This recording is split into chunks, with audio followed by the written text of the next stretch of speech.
Petrobras apresenta um programa vencedor do Prêmio Roquete Pinto, uma promoção da Associação das Rádios Públicas do Brasil, com patrocínio da Petrobras e apoio do Ministério da Cultura através da Lei Federal de Incentivo à Cultura.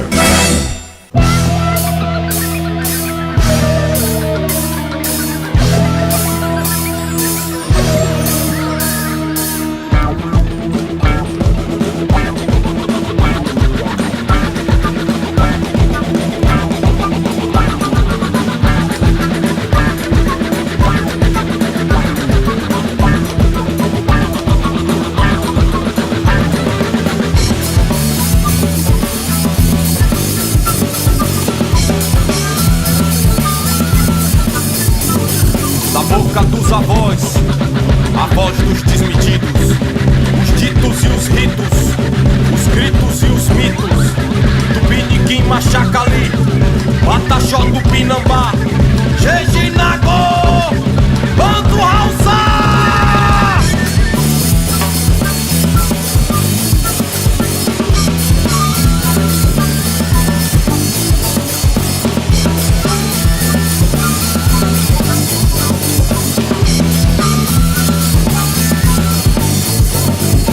Pedras das trilhas, brilha o ouro do mascate. As balas e as valas e as tralhas. Aziz Maron, Agi Medauá, Lucas Giraldino, Chico Romero, Mendes Sá. Vozes. Está começando Vozes dos Ilhéus.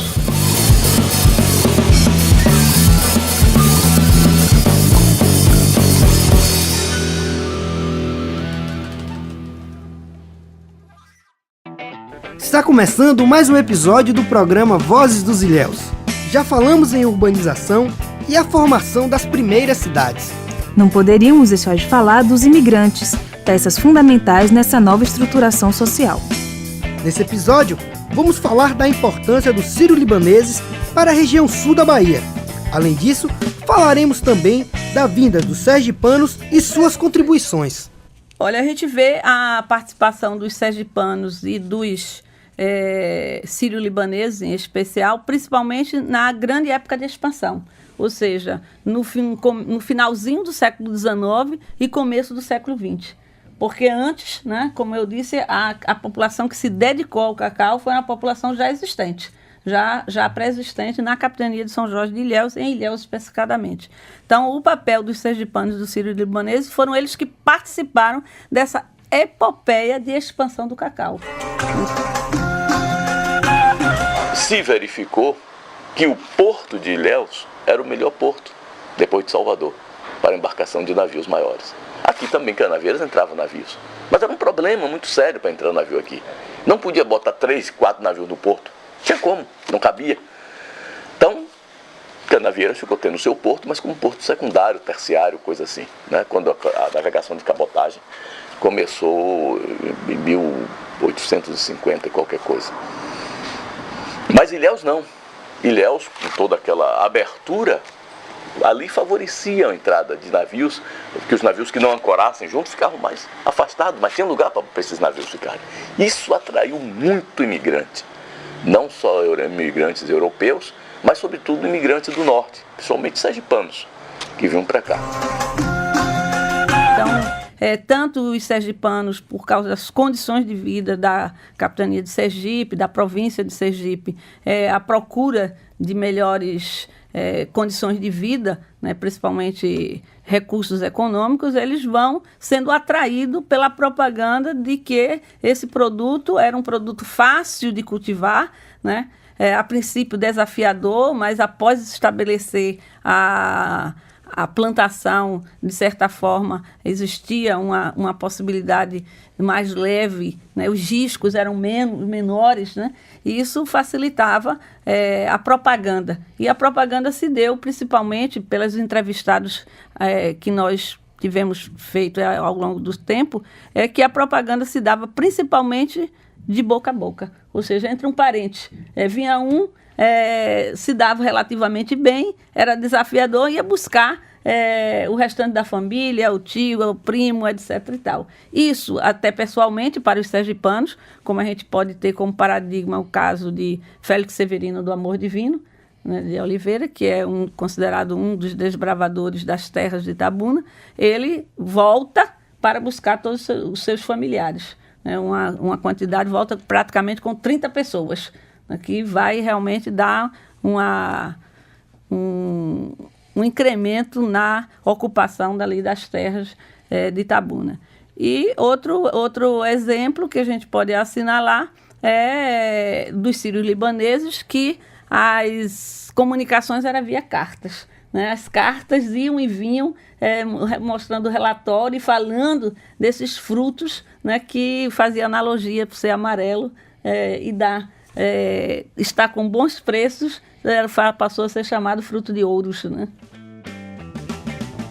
Sabemos que o cacau teve papel fundamental no desenvolvimento da região. Nossas ruas, nosso povo, nossas cores. Símbolos dessa pluralidade cultural da região sul baiana. E nesse contexto, os sírios e libaneses merecem a nossa atenção. A literatura, principalmente a literatura regional, ela caracteriza, assim, momentos de crise, momentos de pobreza, a guerra civil. Então, essas pessoas lidavam com a terra, mas de uma forma bastante diferente, porque lá eram pequenas extensões de terra, e eles necessitavam sair de lá em busca de melhores condições de vida. A ideia, basicamente, não era de vir para a América do Sul, apesar de depois, em registros estatísticos, ficar claro que Estados Unidos, Brasil e Argentina foram os principais focos.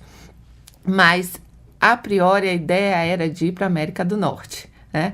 E muitos, em consequência até da falta de conhecimento, terminaram desembarcando em portos como do Rio de Janeiro, de Santos e de Belém, e até eram respondidas de forma equivocada por essas pessoas que trafecavam, dizendo que tudo era América, então que eles ficassem por aqui mesmo.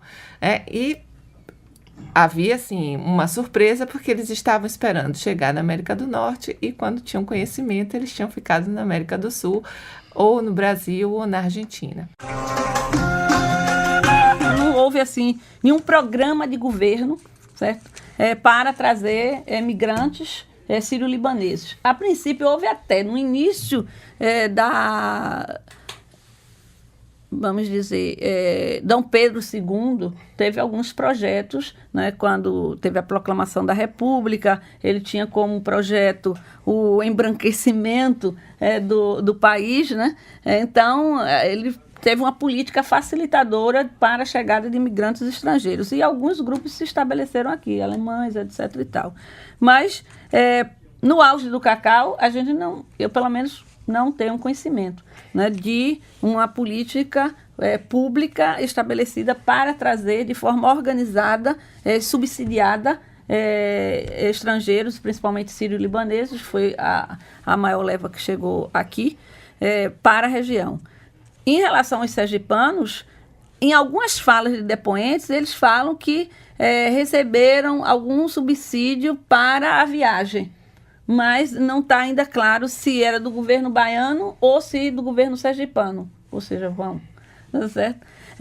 Mas, em geral, quando a gente conversa com esses descendentes, agora a maior parte, quase todos de segunda geração ou terceira geração, eles disseram que vieram de iniciativa própria. As pessoas disseram assim: como você veio? Que tipo de transporte? Na canela. Eu vi muito isso, na canela, veio a pé, certo? A gente esquece também de um outro grupo. A gente dá muita ênfase no sergipano, no sírio-libanês, mas a gente recebeu também uma leva muito interessante do sertão baiano. Certo? Do sertão baiano, sertanejos baianos também vieram em larga escala aqui. Né? E o motivador deles foi principalmente a seca. Né? A seca forte no sertão fazia com que eles procurassem as terras verdes, né? O verde. Então, falando do verde, então o verde atraía às vezes muito mais do que o amarelo dos frutos de ouro. Atraía muito mais o verde. E as condições que eles chegam aqui realmente as condições em que eles vão se submeter a toda e qualquer situação, né? Contratados, tentando conseguir a sua própria roça, entrando na mata, enfrentando os animais, enfrentando também os donos da terra, né? Eles achavam que não tinha dono, mas a terra tinha dono, enfrentando essas dificuldades. E a gente vai encontrar também a apropriação, né? A apropriação tanto da terra, que fala aí do caxixe, como a apropriação, assim, vamos dizer, no mais nível da exploração da força de trabalho. Interessante que em todos os textos você pega assim, uma aproximação pacífica, uma interação positiva. Mas, ao mesmo tempo, se a gente for fazer uma análise, aquela análise subjacente, né, que você, da própria denominação com que eles eram chamados, a gente vai perceber que a coisa não é tão pacífica assim. Porque o rótulo de turco já era uma coisa que incomodava ao sírio e ao libanês. Porque eles vêm de lá no momento onde os turcos estavam dominando a Síria e o Líbano. Então, eles serem chamados do nome do dominador deles não era nada agradável. Então, isso já era um ponto. Ao mesmo tempo, eles eram chamados de sírio-libaneses, com aquele tracinho de união, como se fosse uma coisa só. E também, quando a gente começa a estudar, a gente vê que eles, entre eles mesmos, haviam as dissenções. Então, tinha muitas coisas, o libanês é tido como mais adiantado, o sírio como mais atrasado, um como mais para a indústria, outro mais para a agricultura. Então, é como se dissesse que Bahia e Sergipe é a mesma coisa, que Brasil e Argentina é a mesma coisa, quando a gente sabe que não é. Então, Síria é uma coisa, Líbano é outra coisa. E eles aqui, chegando, eram tratados como sírio-libaneses. Até hoje, a gente vê muita gente que trata como sírios-libaneses. Então, ser chamado de uma coisa só incomodava, ser chamado de turco incomodava, ser chamado de gringo também. Só que daí vem muitas piadas e o próprio estereótipo do árabe, né? Aquela coisa da esperteza. Com todo esse entendimento, o que a gente pode perceber durante o decorrer é que a convivência realmente foi pacífica. Então, a gente vê casamentos entre pessoas de origem sírio-libanesa com pessoas da região. Você vê histórias aqui também de pessoas que foram buscar suas noivas e voltaram para casar. Essa ideia de regresso que eu falei anteriormente, de uma migração de retorno, fazer o dinheiro aqui e voltar para lá, muitas vezes não aconteceu por pontos extremos, ou porque não conseguiu dinheiro e não tinha dinheiro para voltar, ou porque descobriu que se ganhava muito dinheiro aqui e não se tinha interesse para voltar. Então, era melhor ir lá trazer a família e se estabelecer aqui. Então, a gente tem famílias aqui, a junção de 2 sobrenomes, a gente tem pessoas de lá que se casaram com pessoas de cá e que terminaram construindo casas comerciais que se tornaram famosas, a Rua Almirante Barroso, a Rua Pedro II em Ilhéus, né? As casas Chalub, a família Maron, né? Com toda a história que vem depois do Vesúvio, que termina ficando historicizado em função, apesar de ter tido dono português, ter tido dono espanhol, mas ele se eterniza com a história da novela, com a influência de Jorge Amado e com o sobrenome da família Maron.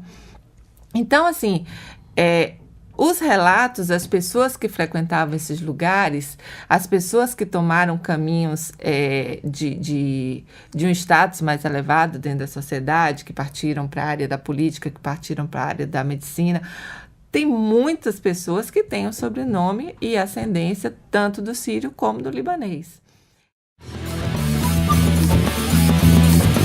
Você está ouvindo Vozes dos Ilhéus. Outras histórias do sul da Bahia.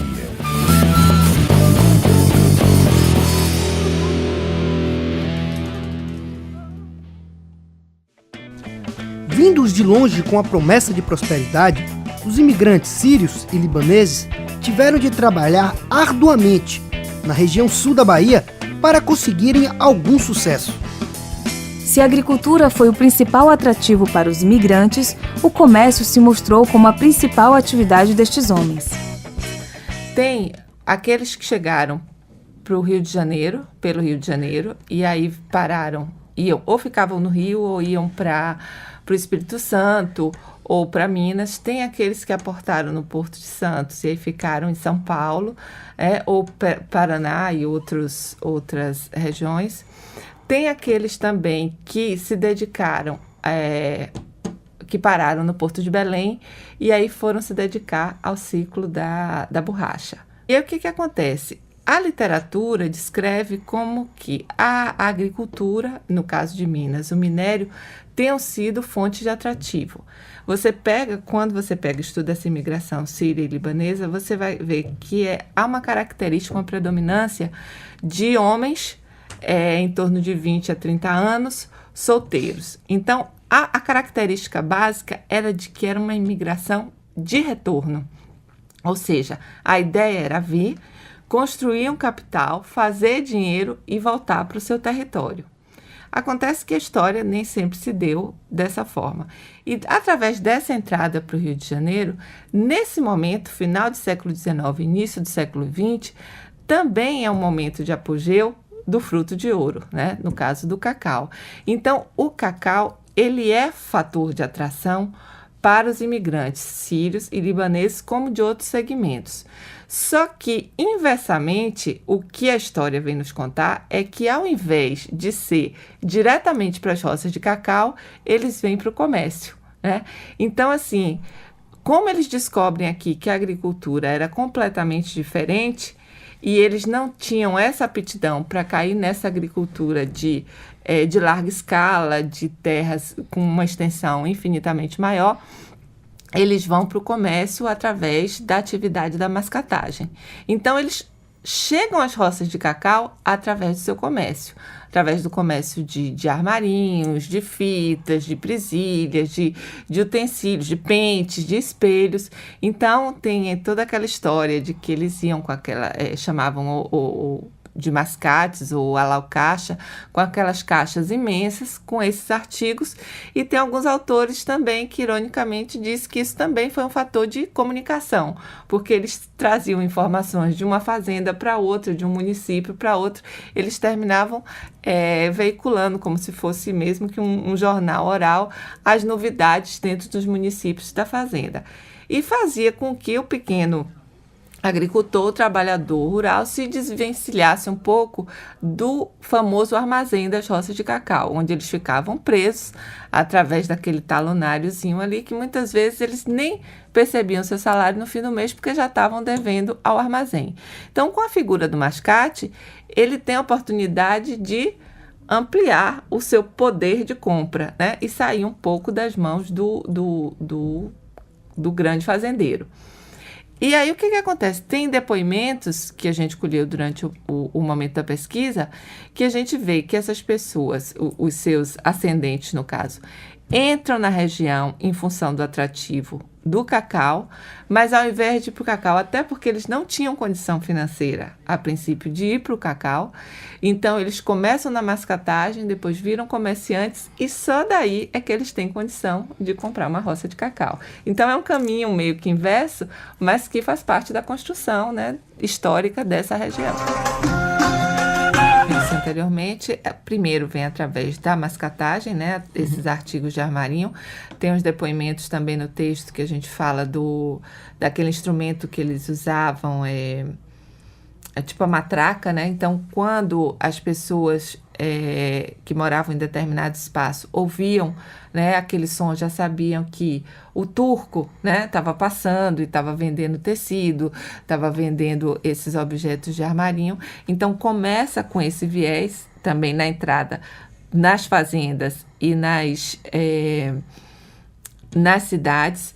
Tem toda uma história da imigração, que essa imigração já não se falava na época, mas hoje a gente usa o termo da imigração em rede, onde os patrícios vão chamando outros patrícios, e no momento em que eu já sou um sírio ou um libanês estabelecido num comércio, eu busco um primo, um irmão, e através todo esse material que eu tenho desses armarinhos, do tecido, eu repasso para esse parente e ele começa a vender como mascate e depois ele se torna um comerciante. Também, como eu citei anteriormente, eu falo dessas duas ruas, né, que tem lojas como a Barateira, como...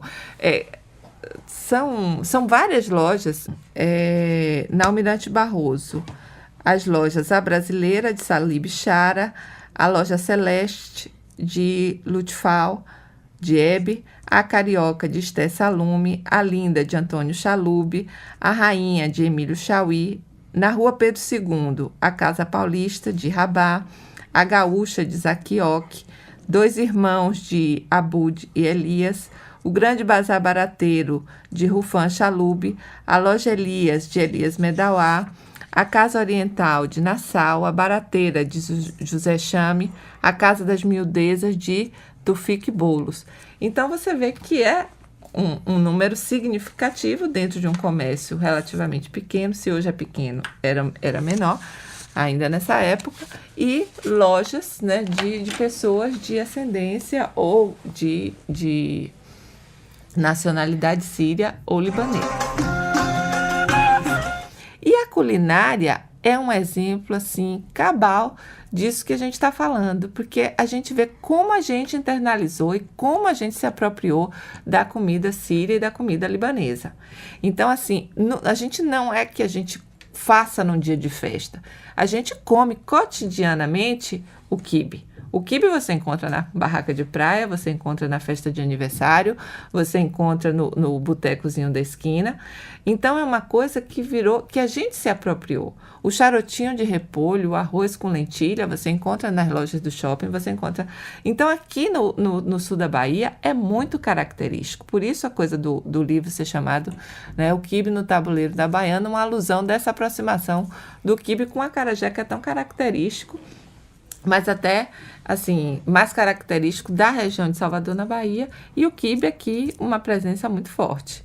Então, assim, a gente pode dizer que há um estranhamento. Tem um depoimento que é muito interessante, que um senhor de Ilhéus fala assim: a gente estranhava a comida deles fria e eles estranhavam a nossa comida com farinha.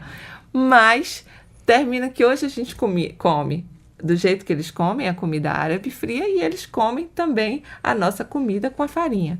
Então, você vê aí um exemplo de interação. E você vê, assim, vários restaurantes, mesmo aqueles que não são restaurantes árabes, terem no seu cardápio comidas árabes, né, servindo. Você está ouvindo Vozes dos Ilhéus. Outras histórias do sul da Bahia.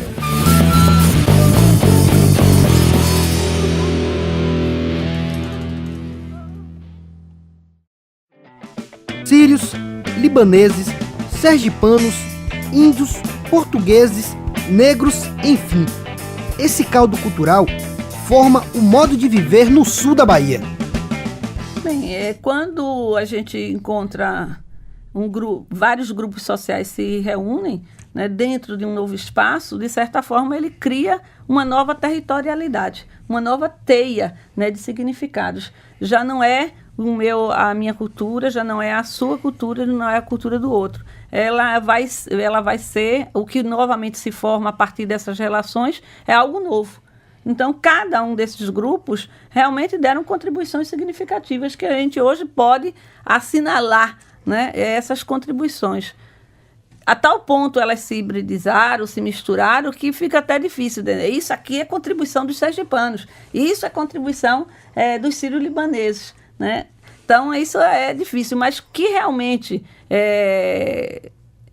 se forma uma teia cultural diferenciada de outros espaços, se forma, certo? Principalmente pelo próprio isolacionismo. Isso aí é importante para que os grupos troquem mais entre si e formem novas formas de pensar. E outro, um grande divulgador dessa cultura, a gente não pode deixar de dizer, né, que é Jorge Amado. Né? Jorge Amado, de certa forma, se não era, ele passou a fazer com que as pessoas acreditassem que existia.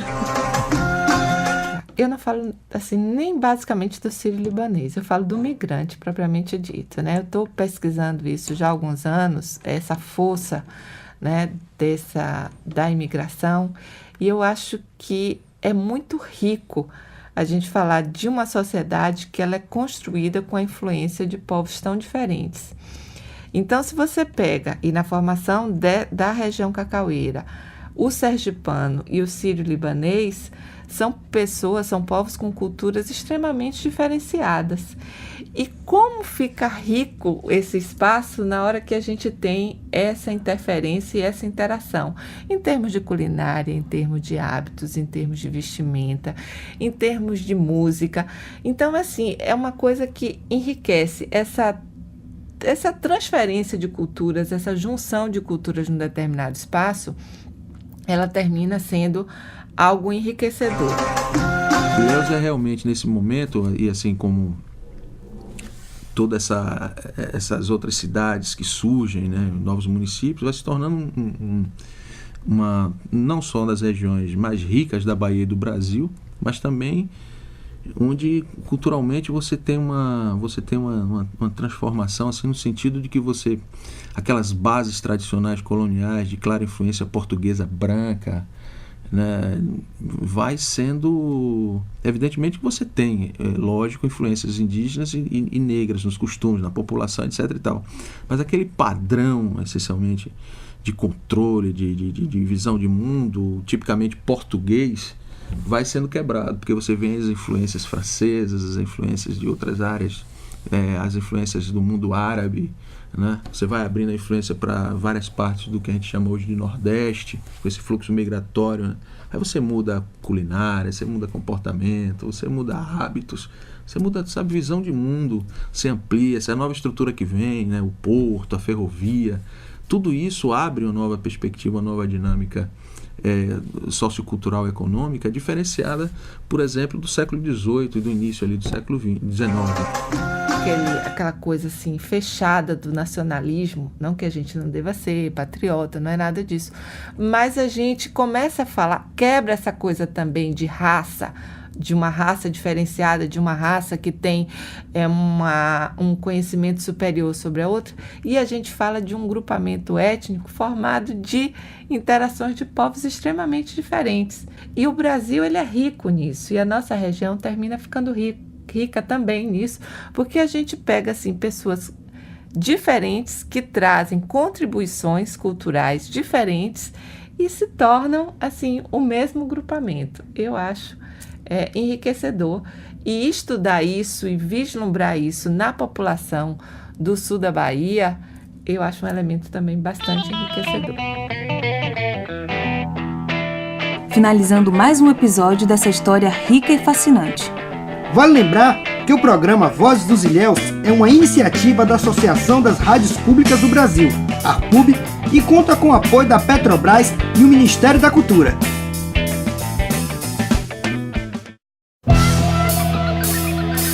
Participaram deste programa Janete Ruiz Macedo, André Luiz Rosa Ribeiro, Durval Pereira, Maria Luísa Santos. Locução: Jonathan Sampaio e Kaline Cristina. Trilha sonora: Banda Manzoá. Roteiro: Everaldo Neto. Repórteres: Patrício Teixeira, Carol Souza e Jonathan Sampaio. Produção: Jonathan Sampaio e Carol Souza. Assistentes de produção: Patrício Teixeira e Vitor Henrique. Gravação, edição e mixagem: Adi Lúcio, Samuel Tuchê e Antônio Figueiredo. Supervisão: Antônio Figueiredo e Marlúcia Mendes Rocha.